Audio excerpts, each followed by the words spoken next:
astăzi ne vom machia. Avem aici machiajele foarte multe.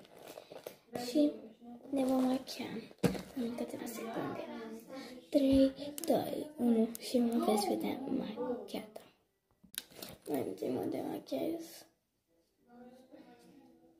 Dau repede așa un pic. O să nu se ducă timpul, eu am dat pe 180. Și o să treacă timpul de aici prea repede și o să mă vedeți imediat. 1, 2, 3.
Și s-a terminat videoclipul, papa, vă iubesc pupii!